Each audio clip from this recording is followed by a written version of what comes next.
Hello and welcome back to Pragyan academy. मैं आशा करता हूं कि आप सभी बहुत अच्छे होंगे। कंजक्टिवाइटिस का टाइम चल रहा है तो उसके लिए आप लोग सावधानी बरतें। जहां भी लगता है कि संक्रमित लोग हैं तो वहां पे आप थोड़ा ध्यान रखें। फ्रीक्वेंटली हाथों को वॉश करते रहें। इस प्रकार से आप अपने आप को बचा के रख सकते हैं और अपनी पढ़ाई कंटिन्यू कर सकते हैं। पढ़ाई में क्योंकि डिस्टर्बेंस नहीं होना चाहिए। तो जो हमारी मैथ्स लेक्चर सीरीज चल रही है उसमें आज हम नेक्स्ट टॉपिक स्टार्ट करने वाले हैं जो है सिंप्लीफिकेशन। तो सिंप्लीफिकेशन जो टॉपिक है, मैंने जैसा कि हर अपनी क्लास में बताता हूँ स्टूडेंट्स को कि ये शुरू के जो 4 चैप्टर्स हैं, नंबर सिस्टम से लेके LCM HCF and then fractions, decimals और उसके बाद सिंप्लीफिकेशन, ये जो शुरू के 4 बेसिक चैप्टर्स हैं, अगर इन पे आपकी होल्ड बहुत अच्छी हो गई तो इसके बाद के चैप्टर्स में टीचर का रोल लगभग 50% तक के खत्म हो जाता है। तो अगर आपने ये चारों चैप्टर्स बहुत अच्छे से कवर कर लिए तो उसके बाद के चैप्टर्स में हो सकता है कि आपको मेरी आवश्यकता पड़ना बहुत कम हो जाए। पड़ेगी जरूर, पीछा छूटेगा नहीं, लेकिन इतना मैं आपको आश्वस्त कर सकता हूं कि आप अपने स्तर पे उन क्वेश्चंस को सॉल्व करना चालू कर देंगे।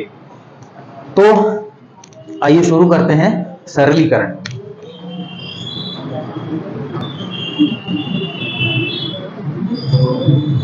जिसको इंग्लिश में हम सिंप्लीफिकेशन के नाम से जानते हैं।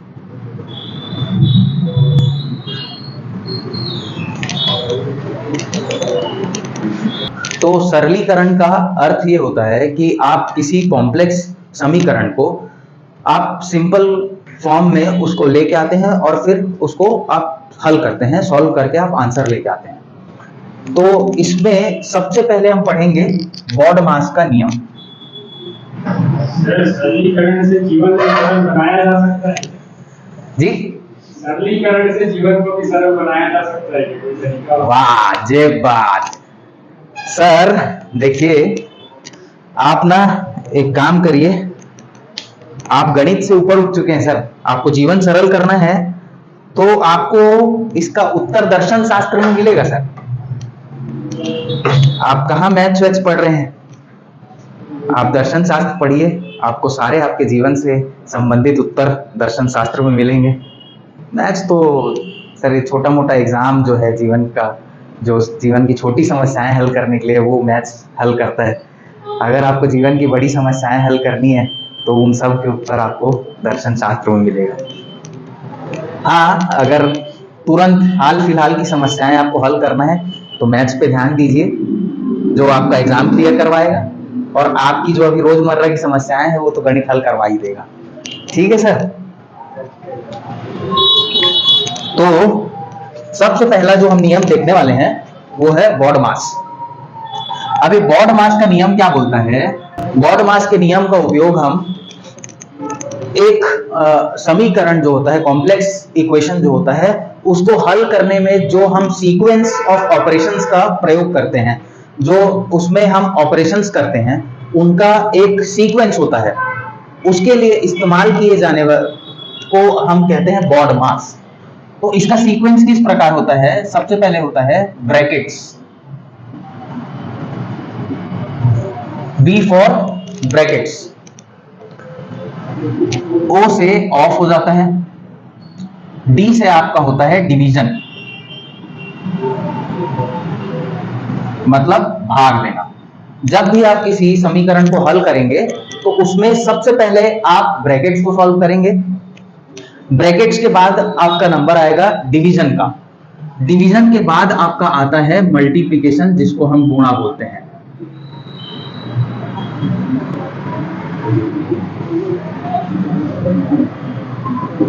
इसके बाद आता है एडिशन, जिसको हम जोड़ना बोलते हैं, और आखिरी में आता है सब्ट्रैक्शन।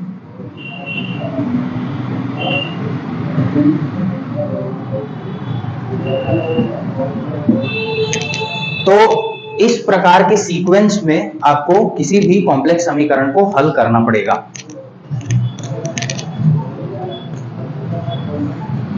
इसका एक उदाहरण ले लेते हैं।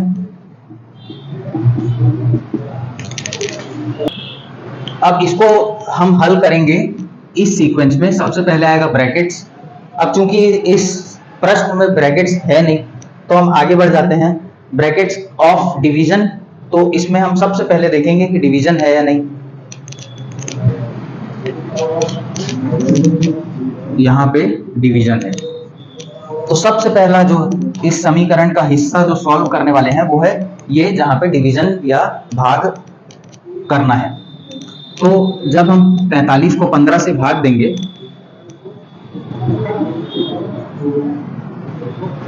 तो आ जाएगा 3। इस हिस्से को, इस पार्ट को सॉल्व करने पर हमें 3 प्राप्त हो चुका है। अब हम देखेंगे कि डिवीजन के बाद मल्टीप्लिकेशन कौन कौन सी स्थान पर है। तो मल्टीप्लिकेशन आपका 2 स्थान पर मल्टीप्लिकेशन है, तो हम पहले मल्टीप्लिकेशन को सॉल्व करेंगे। तो 25 गुणित 24 हो जाएगा 600, प्लस 28 गुणित 10 हो जाएगा 280, माइनस 3। अब हम इसके बाद एडिशन करेंगे, माने हम जोड़ेंगे। किनको जोड़ेंगे? जो भी धनात्मक संख्याएं हैं, पॉजिटिव नंबर्स जो हैं, उनको सबसे पहले हम जोड़ेंगे। तो इसमें है 600 और 280, तो 600 और 280 दोनों पॉजिटिव हैं, तो इनको पहले हम सॉल्व करेंगे। 600 और 280 हो जाएगा 880 माइनस 3, और आखिरी में सब्ट्रैक्शन आता है तो हम आखिरी में घटा देंगे 880 में से 3, तो ये बच जाएगा 877। फिर से बॉडमास के नियम से अगर आप लोग सॉल्व करना चाहते हैं तो वीडियो को पॉज कर लीजिए। सबसे पहले हम इसमें भाग देंगे। जिस 2 हिस्से इस समीकरण के ऐसे हैं जिसमें भाग करना है, वो 2 हिस्से ये हैं, तो इनको सबसे पहले हम सॉल्व कर लेंगे। तो 240 भागित 60 हो जाएगा 4, 15 भागित 120 हो जाएगा 8, गुणित 3 प्लस 5। इन दोनों हिस्सों को हल करने के बाद हमें यह समीकरण प्राप्त होगा। अब डिवीजन के बाद आता है गुणा, तो हम गुणा करेंगे। गुणा वाला हिस्सा है 8 गुणित 3, तो 4 प्लस 24 प्लस 5, अब ये हो जाएगा 5 4 9, और ये उत्तर आ जाएगा 33। As easy as that. इसी को कहते हैं सरलीकरण। बस ये है आपका प्रश्न। तो इसको हल करने के लिए सबसे पहले, चूंकि ब्रैकेट्स है तो इसमें भी हम देखेंगे कि ब्रैकेट के अंदर एक और ब्रैकेट है। तो जब भी ऐसी स्थिति उत्पन्न हो कि ब्रैकेट के अंदर एक और ब्रैकेट और उसके अंदर तीसरा ब्रैकेट, तो ऐसी कोई भी परिस्थिति उत्पन्न होती है तो सबसे अंदर वाले ब्रैकेट को सबसे पहले सॉल्व करेंगे। तो अभी सबसे पहला हिस्सा कौन सा सॉल्व करना है, कौन सा हल करना है, वो है 21 भागित 7। तो जब हम 21 भागित 7 को हल करेंगे तो हमें प्राप्त हो जाएगा कितना? 3। तो ये पहला ब्रैकेट हमारा हल हो गया। उसके बाद हम बाहरी जो कोष्टक है उसको हल करेंगे। उसके अंदर भी बॉडमास का नियम लगेगा। इस ब्रैकेट के अंदर सबसे पहले अब क्या दिख रहा है आपको? यहाँ पे है डिवीजन, तो ब्रैकेट के अंदर भी सबसे पहले हम डिवीजन करेंगे। तो 3 गुणित 7 प्लस 15/45 दिया है, इसका मतलब 1/3 बच जाएगा यहाँ पे, गुणित 9 प्लस 3। अब हम सॉल्व करेंगे ब्रैकेट के अंदर मल्टीप्लिकेशन वाला पार्ट, गुणा वाला हिस्सा। तो ये दोनों गुणा में है, तो ये हो जाएगा 9/3, और 9/3 में क्या बच जाएगा? 3, 3 3 9, 3 3 9। अब हम ब्रैकेट के अंदर एडिशन है तो इस एडिशन को पहले हल कर लेंगे। 3 गुणित 7 प्लस 3 और 3 6। 3 गुणित 7 को हल करने पर प्राप्त हो जाएगा 21 प्लस 6, और 21 प्लस 6 हो जाएगा 27। ये है आपका उत्तर। जब भी ऐसा लिखा हो 15/45, तो इसमें आपका ये हिस्सा जो होगा ये होता है न्यूमरेटर, अंश, और ये हिस्सा जो होता है ये होता है डिनोमिनेटर।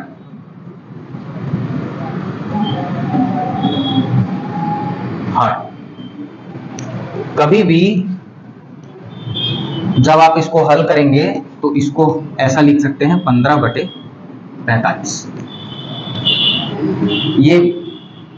ये आपका होता है भाजक और ये होता है भाज्य। इसी प्रकार अगर 3/5 हो तो इसको हम 3/5 लिख सकते हैं।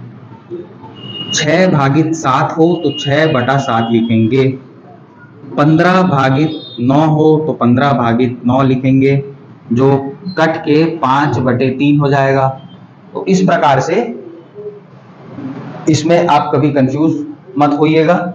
हमेशा जो पहली संख्या होती है वो आपकी भाज्य होती है, और दूसरी संख्या जो भाग के चिन्ह के बाद आती है, डिवीजन के साइन के बाद वाली संख्या आपकी भाजक होती है। इसको डिवाइजर बोला जाता है,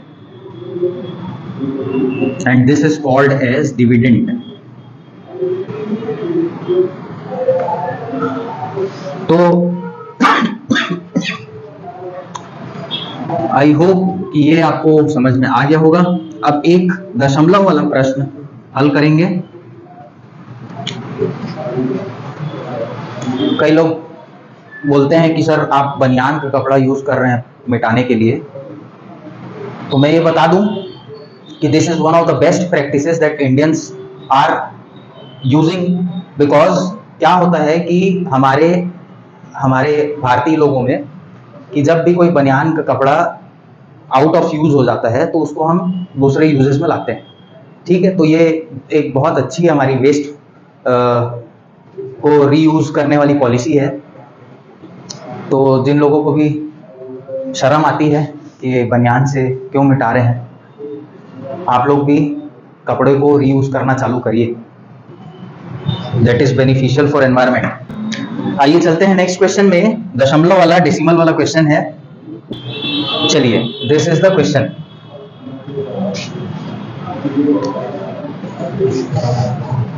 इसमें दो ऐसे हिस्से हैं जिनको हमको सबसे पहले सॉल्व करना है, वो है 1.8 divided by 3.6 and 5.4 divided by 1.8। तो इसको हल कर लेते हैं। पहला स्टेप हो जाएगा 4.59 इंटू 1.8 डिवाइडेड बाई 3.6 को हम लिख सकते हैं 1.8/3.6 प्लस 5.4 डिवाइडेड बाई 1.8 को हम लिख सकते हैं 5.4/1.8 माइनस 1.5।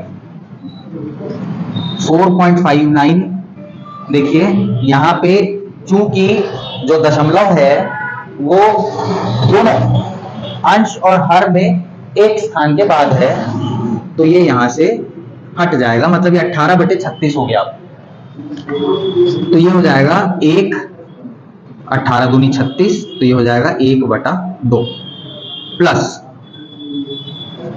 ये भी क्योंकि दशमलव के बाद सिर्फ एक संख्या है, ऊपर और नीचे अंश और हर दोनों में, न्यूमरेटर एंड डिनोमिनेटर दोनों में। डेसिमल के बाद सिर्फ एक डिजिट है in both numerator and denominator. So what we can do, हम यहाँ से दशमलव को हटा सकते हैं। अब ये 54/18 हो गया, दैट इज 54/18। तो 18 3 54, यहाँ पे आ गया 3 माइनस 1.5। ठीक है जी। अब यहाँ पे इसको आगे हल करने के लिए आप यहाँ पे डेसिमल हटा के, डेसिमल के स्थान पर 1 आ जाता है और बाकी दो डिजिट्स के स्थान पर 0 0।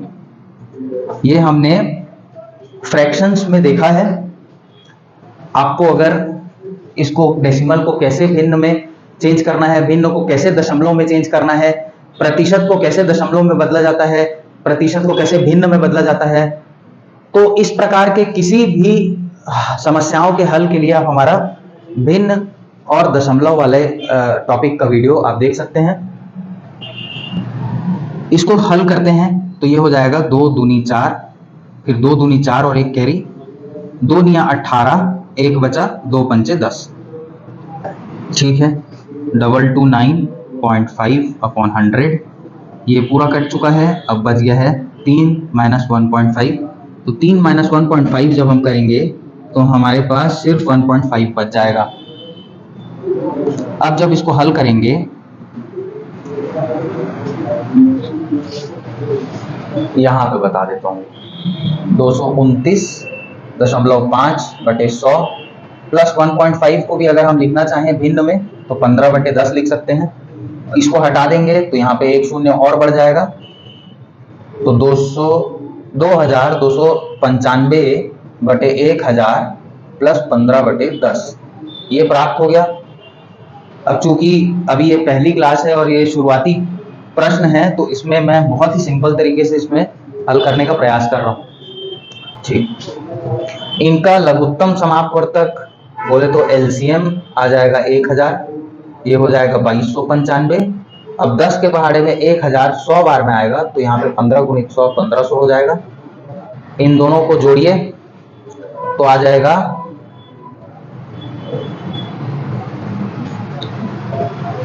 9573 बटे 1000। अब चूंकि हम पहले इसके डेसिमल यहां से दशमलव हटाए थे, तो यहाँ पे हम फिर दशमलव वापस से लगा सकते हैं। तो ये आ जाएगा 1 2 3 और इस स्थान पे डेसिमल, तो 3.795, यही आपका हो जाएगा उत्तर।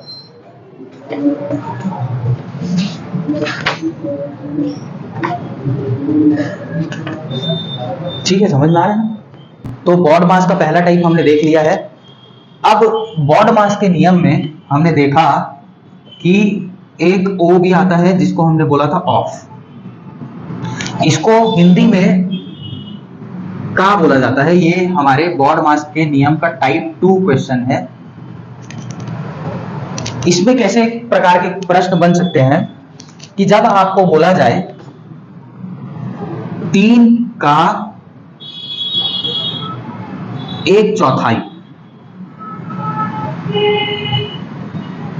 भाग ज्ञात कीजिए।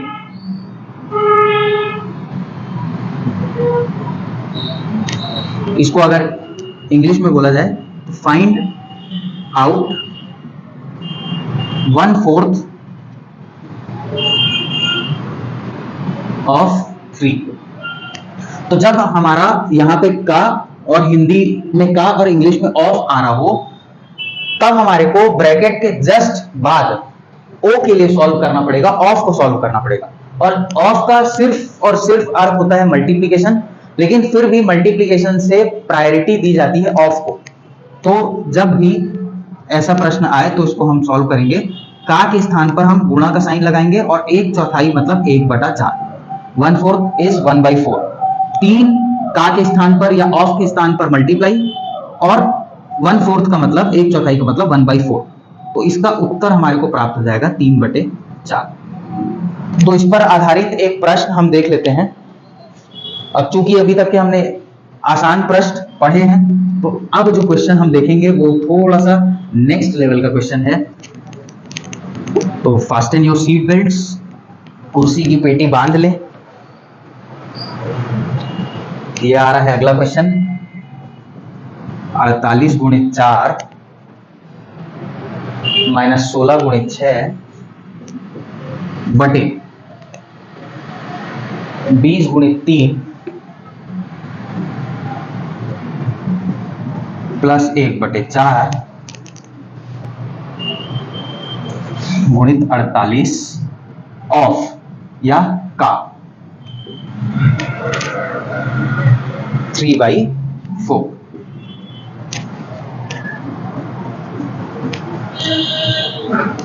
अब इस प्रकार के प्रश्न में सबसे पहले हम अंश को हल करेंगे, फिर हम हल करेंगे हर को। क्योंकि इसको हम ऐसे लिख सकते हैं, इसको हम इस स्वरूप में भी लिख सकते हैं।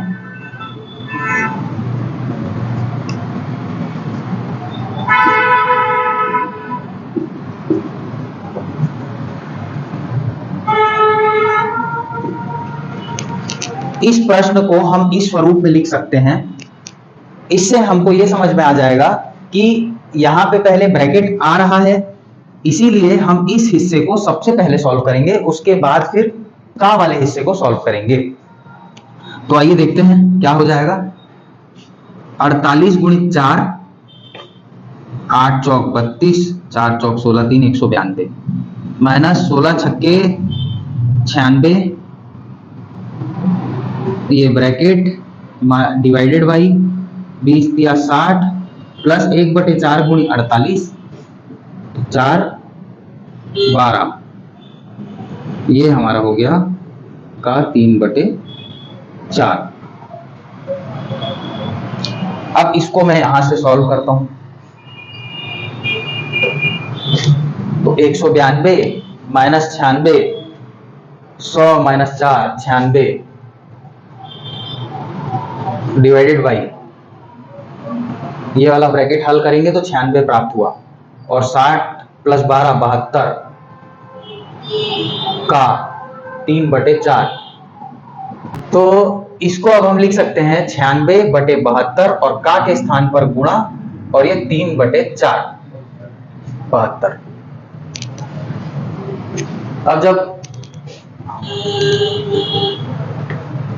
28 तो 12 8 96, 12 छक्के 72, 4/3 3/4, 3 3 कट गया, 4 4 कट गया, और उत्तर प्राप्त होगा 1।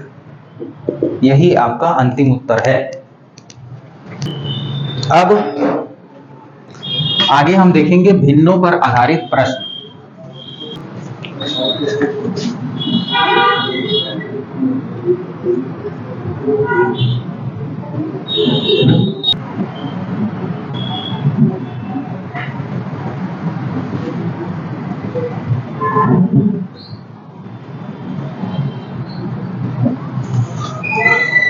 मार्केट में बहुत सारे ऐसे टीचर्स हैं जो ये क्लेम करते हैं कि बिना कंसेप्ट के सिर्फ शॉर्टकट ट्रिक पढ़ा के आपका मैथ्स का कोर्स कंप्लीट करवा देंगे और जिससे आप अच्छा नंबर स्कोर कर लेंगे बहुत कम समय में। बिल्कुल इस प्रकार के होप्स में, अब ये बिल्कुल आपकी पर्सनल चॉइस हो सकती है, लेकिन मैथ्स को पढ़ने का सही तरीका ये है कि आप पहले कंसेप्ट समझें, फिर खुद से शॉर्टकट ट्रिक डेवलप करें अपनी खुद की। तो उससे क्या होगा कि पहली चीज, आपको गणित को रटने की जरूरत नहीं पड़ेगी कभी। जैसा कि मैं हर वीडियो लेक्चर में बोलता हूं कि गणित को कभी रटना नहीं चाहिए, ना रटने का प्रयास करना चाहिए।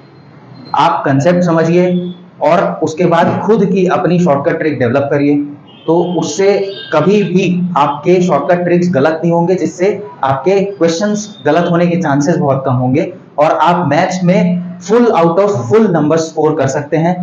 मैथ्स है भी स्कोरिंग सब्जेक्ट और मैथ्स एक बहुत बड़ा रोल प्ले करता है आपके कोई भी वन डे एग्जाम को क्लियर करवाने में। इनफैक्ट सीजीपीएससी मेंस की भी अगर बात की जाए तो maths is a very scoring subject, और अगर आपको एज चाहिए किसी भी एग्जाम में तो आप बाकी सब्जेक्ट्स के साथ साथ मैथ्स को भी बहुत अच्छे से पढ़ें और कभी भी उसको रट कर हल करने का प्रयास ना करें। यहाँ मेरी क्लास में मेरा यही प्रयास होता है कि मैं शॉर्टकट ट्रिक पे बहुत ज्यादा ध्यान ना देके पहले कंसेप्चुअल क्लैरिटी पे आपके बहुत ज्यादा ध्यान देता हूँ, और बेशक थोड़ा सा ज्यादा समय इसमें लगता है। लोग अगर 2 महीने में आपका मैथ्स का कोर्स अगर कंप्लीट करा रहे हैं तो आपको यहाँ पे 3 से 3.5 महीना लगेगा, लेकिन मेरा ये दावा है कि आप एक बार यहाँ पे मैथ्स पढ़ लें तो जीवन पर्यंत आपको फिर मैथ्स को दोबारा रटने की कोशिश नहीं करना पड़ेगा। आप हमेशा खुद से अपनी शॉर्टकट ट्रिक डेवलप करेंगे। ये आपके प्रैक्टिस करने पर भी निर्भर करता है, लेकिन इतना मैं दावा करता हूं कि आप उसके बाद रटेंगे नहीं कभी गणित को। इसके अलावा एक छोटा सा अनाउंसमेंट और है कि हमारे प्रज्ञान एकेडमी में अभी मैथ्स के साथ में छत्तीसगढ़ जीएस जनरल स्टडीज का complete portion including history, geography, economy of Chhattisgarh, tribes of Chhattisgarh and everything associated with Chhattisgarh general studies की क्लासेस आपको बिल्कुल फ्री ऑफ कॉस्ट दी जा रही हैं। यानी कि अगर आप मैथ्स का कोर्स परचेज करते हैं तो आपको पूरा complete GS of Chhattisgarh free of cost available हो जाएगा। इसलिए, और माइंड यू अगेन कि ये ऑफर बहुत ही लिमिटेड पीरियड के लिए है, सो आप जितने जल्दी इस ऑफर को अवेल कर सकते हैं करिए। आइए आगे देखते हैं। इस प्रकार के जो भिन्न होते हैं इनको मिश्रित भिन्न कहा जाता है। मिश्रित भिन्न का अर्थ ये होता है कि जब भी आप ऐसी कोई संख्या को भाग दे रहे हैं जो भाजक से पूर्ण रूप से विभाजित ना होती हो, the number which is not completely divisible by the divisor. जैसे कि मान लेते हैं 19, तो हम 4 से भाग देंगे तो क्या होगा, 4 चौक 16, और यहाँ पे हमारा शेषफल बच रहा है। यहाँ पे अगर शून्य होता, जिस उसका अर्थ ये होता कि ये जो भाज्य है वो भाजक से पूर्णतः विभाजित होगा। The dividend is completely divisible by divisor. But ऐसी परिस्थिति, ऐसी सिचुएशन में जबकि आपका शेषफल बचता हो, तब आप इसको किस प्रकार, किस स्वरूप में लिख सकते हैं? इसको आप मिश्रित भिन्न के स्वरूप में इस प्रकार लिख सकते हैं कि आपका अंश में आएगा शेषफल, हर में आएगा भाजक, और यहां पे भागफल। ठीक है, इस फॉर्मेट में आप मिश्रित भिन्न को लिख सकते हैं। क्वोशंट, यहां पे रिमाइंडर, एंड यहां पे डिवाइजर। तो इस पर्टिकुलर प्रश्न के लिए हम इसको कैसे लिख सकते हैं? यहां पे आ जाएगा 4, क्योंकि हमारा भागफल या क्वोशंट 4 है। यहां पे आ जाएगा भाजक, डिवाइजर, जो फिर से हमारा 4 है, और यहां पे शेषफल। अब इसको हम कैसे सॉल्व करते हैं? इसको आप क्या करेंगे, सबसे पहले इन दोनों में भाग देंगे, गुणा करेंगे, सॉरी, इन दोनों में आप गुणा करेंगे, 4 गुणित 4, और इन दोनों में जोड़ेंगे। क्या होगा, 3 6/5 है, तो इन दोनों में आपका होगा गुणा, और फिर जो प्राप्त होगा उसके साथ ये जुड़ जाएगा। तो इसको हम कैसे लिख सकते हैं? 4 गुणित 4 प्लस 3। तो हमारे को फिर से भाज्य प्राप्त हो जाएगा, 4 चौक 16 प्लस 3 19, ये हमारा भाज्य था। तो इस प्रकार से आप मिश्रित जो भिन्न होते हैं उनको हल कर सकते हैं। तो आइए अब प्रश्न हम देखते हैं।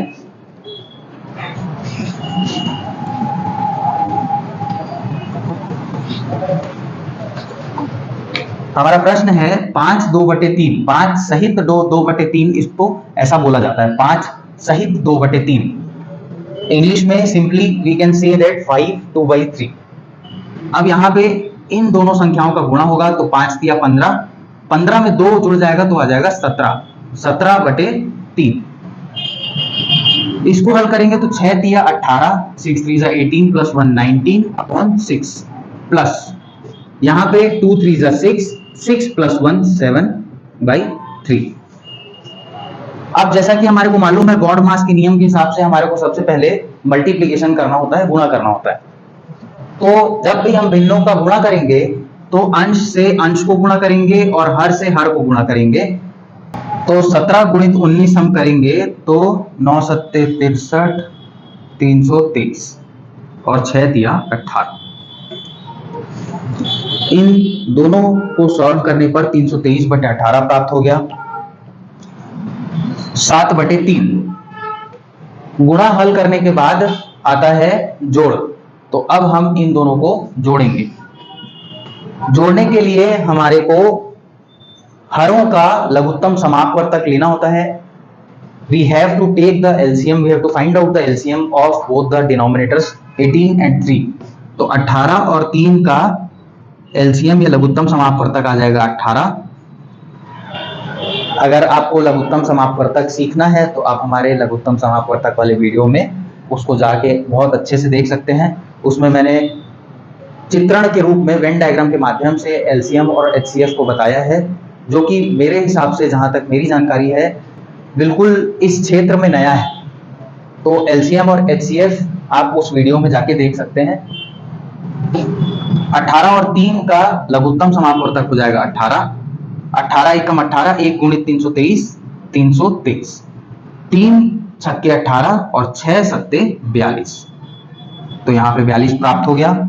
अब इन दोनों को जब जोड़ेंगे तो हो जाएगा 365/18। तो ये हमारा अंतिम उत्तर, फाइनल आंसर हो जाएगा 365/80।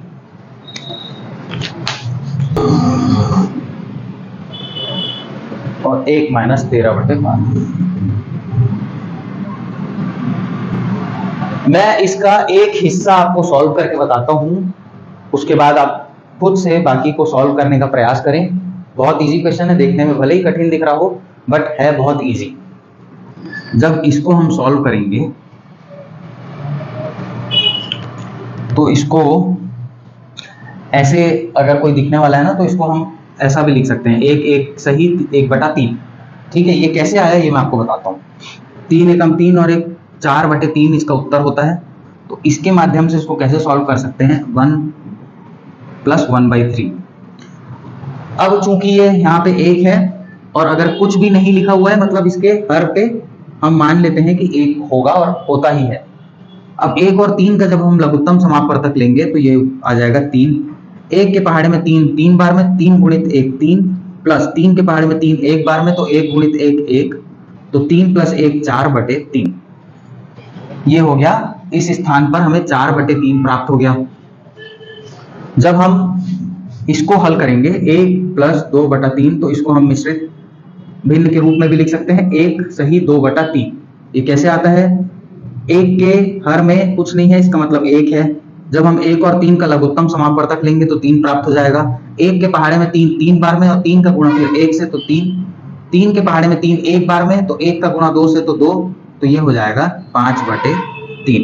तो यहाँ पे हमको 5/3 प्राप्त हो गया। ठीक उसी प्रकार आगे के कोष्टकों या ब्रैकेट्स को सॉल्व करेंगे।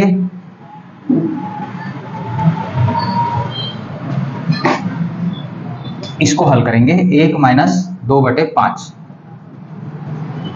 तो इसके हर में कुछ नहीं है, इसका अर्थ ये है कि 1 है। ये 1 और 5 का लघुत्तम समापवर्तक 5, 1 × 5 5, 5 एकम 5, -5 के पहाड़े में 5 1 बार में, तो 1 × 2 2। तो ये हो जाएगा 3/5। ये 3/5 प्राप्त हो गया। इसके बाद इसको हल करेंगे तो ये हो जाएगा 1 + 6/7। इसका मतलब 1 के नीचे कुछ नहीं है और कुछ नहीं है तो 1 है। 7 और 1 का लघुत्तम 7, 1 के पहाड़े में 7 7 बार में, तो 7 × 1 7, प्लस 7 के पहाड़े में 7 1 बार में, तो 1 × 6 7 + 6 13/7। तो ये हमें 13/7 प्राप्त हो गया। अब एक बहुत शॉर्टकट सी ट्रिक बताता हूँ, ये आखिरी वाले में।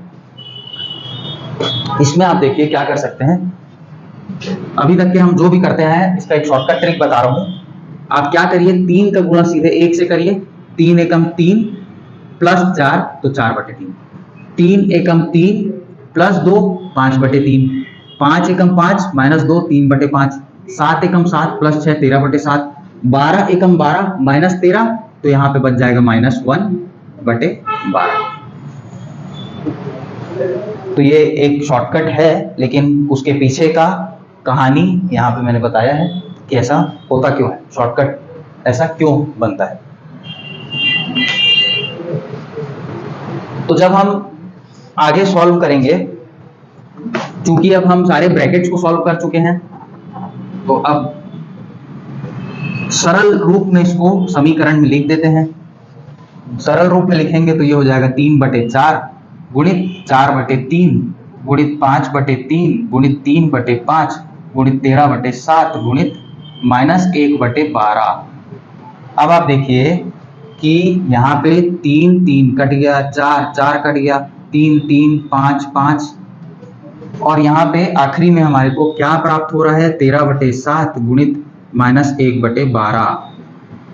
एक चीज आप हमेशा ध्यान रखिएगा कि अगर माइनस का साइन 1/12 में हो, अगर माइनस साइन अंश में लगा हो, या फिर माइनस साइन हर में लगा हो, या फिर आप माइनस साइन को इस प्रकार से बीच में लिख रहे हो, ये तीनों बराबर होते हैं, इनमें कोई अंतर नहीं है। अंश में होगा तो भी वो नेगेटिव है, नेगेटिव -1/12। हर में होगा तो भी वो -1/12 होगा, और अगर बीच में ऋण का साइन लगाया गया है तो भी ये -1/12 ही होगा, और ये तीनों सेम है, अलग अलग नहीं है। ठीक है, तो अब चूंकि गुणा करते समय भिन्नों में अंश से अंश का गुणा होता है तो 13 एकम 13, और ये प्लस माइनस माइनस हो जाएगा, प्लस और माइनस का गुणा होने पर माइनस प्राप्त होता है, तो 13 एकम 13 और 7 12 सत्ते 84। तो ये आपका हो जाएगा उत्तर, अंतिम उत्तर। अब हम अगले प्रकार के प्रश्नों में चलते हैं, जो कि है प्रतिशत पर आधारित प्रश्न, प्रॉब्लम्स बेस्ड ऑन परसेंटेज।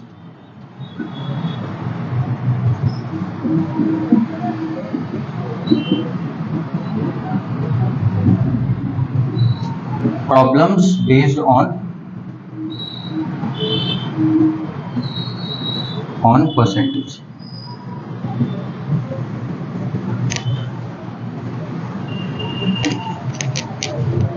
अब प्रतिशत पर आधारित प्रश्न में आपको लगभग सारे प्रश्नों में बॉड मास का जो ओ वाला हिस्सा है, ऑफ जिसको बोला जाता है, या फिर हिंदी में उसको बोले तो का, ये वाला लगभग सारे प्रश्नों में आपको उपयोग होगा। तो इसको एकदम ध्यान से देखें। जैसे कि प्रश्न में अगर बोला जा रहा है कि आप 72 का 60% ज्ञात करें, फाइंड आउट 60% ऑफ 72। तो यहां पे आपको ध्यान क्या देना है, का और ऑफ का, इन दोनों शब्दों के ऊपर आपको ध्यान देना है। जब आप इसको समीकरण के रूप में लिखेंगे तो का के स्थान पर मल्टीप्लाई का साइन आ जाएगा, 72 का 60% मतलब 72 गुणित 60%, और जब प्रतिशत को हम बदलेंगे तो 60/100, ये बन गया आपका समीकरण। अब इसको हल करने पर 2 तिया 2 पंचे 72 गुणित 3/5, 3 दूनी 6, 7 तिया 21, ये आ गया आपका उत्तर। तो प्रतिशत पर आधारित सारे प्रश्नों में, लगभग सारे प्रश्नों में का बहुत प्रमुख रूप से उपयोग होता है, इसीलिए आपको का को ध्यान देना महत्वपूर्ण है। आइए देखते हैं इस पे आधारित कुछ और प्रश्न। अब ये जो प्रश्न है इसमें आपको क्वेश्चन मार्क या प्रश्न चिन्ह दे दिया गया है। तो सबसे पहला काम जब हम इस प्रकार के प्रश्नों को हल करने के लिए करेंगे कि इसके स्थान पर हम किसी भी प्रकार के चर का उपयोग करेंगे, वेरिएबल का प्रयोग करेंगे, जो कि आपका x, y, z, a, b, c, किसी भी प्रकार का अल्फाबेट का प्रयोग हम चर के रूप में करते हैं। चर का अर्थ ये होता है कि जिसकी वैल्यू हमारे को फाइंड करना होता है, जिसकी वैल्यू फिक्स्ड नहीं होती है, उसी को हम चर कहते हैं या वेरिएबल कहते हैं। तो सबसे पहला स्टेप जो है वो प्रश्न चिन्ह या क्वेश्चन मार्क के स्थान पर हम मान लेते हैं कि ये संख्या है x। सबसे पहले यहाँ पे प्रतिशत का साइन जब हम हटाएंगे तो ये हो जाएगा 150। प्रतिशत का जब भी साइन हटाएंगे तो बटे में 100 लिखेंगे। ऑफ के स्थान पर गुणा 640 प्लस 40 बराबर 120 से प्रतिशत का साइन जब हटाएंगे तो फिर से बटे में 100, डिनोमिनेटर में 100, ऑफ के स्थान पर गुणा, और इस स्थान पर प्रश्न चिन्ह के स्थान पर हम ले लेंगे x प्लस 160। एक चीज और ध्यान देने वाली बात यह है कि जब भी आप समीकरण लिखेंगे तो उस समीकरण में सिर्फ एक बार ही बराबर का चिन्ह आता है। यहां पे बराबर का चिन्ह नहीं लिखा जाता है। खासकर इस बात को मेंस का एग्जाम दे रहे हैं या आगे मेंस में अपियर होंगे, उनके लिए ये बात बहुत महत्वपूर्ण है कि 2 बार बराबर का चिन्ह नहीं लगाया जाता है कोई भी समीकरण में। इस स्थान पर इंप्लाई आएगा और दोनों लेफ्ट हैंड साइड और राइट हैंड साइड के बीच में ही बराबर का चिन्ह लगाया जाता है। इस बात को अगर आप मेंस के उत्तर लेखन में बहुत अच्छे से ध्यान में रखते हैं तो इससे डेफिनेटली आपको कुछ एक्स्ट्रा मार्क्स जरूर मिलेंगे। हल करते हैं। ये 0 0 कट गया, 5 तिया 15, 5 दूनी 10, 3/2 गुणित 640 प्लस 40 बराबर 0 0 कटा, 2 छक्के 12, 2 पंचे 10, 6/5 गुणित x प्लस 160। आगे हल करने पर 2 से 640 कटा तो यहाँ पे हमें 320 प्राप्त हो गया। 320 गुणित 3 960 प्लस 40 बराबर 6 गुणित x 6x बटे 5 प्लस 160। अब चूंकि हमारे को यहां से इस चर का मान ज्ञात करना है, we have to find the value of this variable x, तो हम 160 को इस तरफ स्थानांतरित करेंगे। 960 प्लस 40 1000 और यहाँ पे प्लस 160 है, इधर आके माइनस 160 हो गया 6x बटे 5। आगे हल करने पर 1000 माइनस 160 हो जाएगा 840 बराबर 6x बटे 5। अब इसको मैं यहां पे हल करता हूं,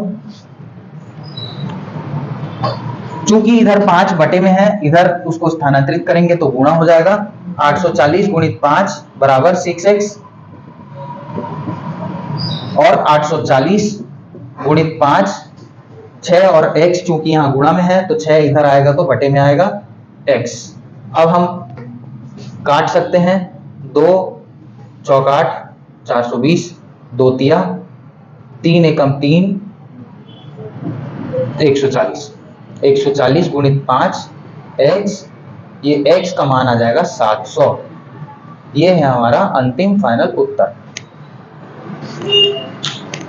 तो ये था हमारा सरलीकरण वाला टॉपिक, जो कि जिसमें हम सभी प्रकार के क्वेश्चन हल करके देख चुके हैं। इसके नेक्स्ट वाले वीडियो में इससे संबंधित कुछ और प्रश्न हम सरलीकरण के आधार पे सॉल्व करेंगे। मिलते हैं नेक्स्ट वीडियो में। Thank you and see you again.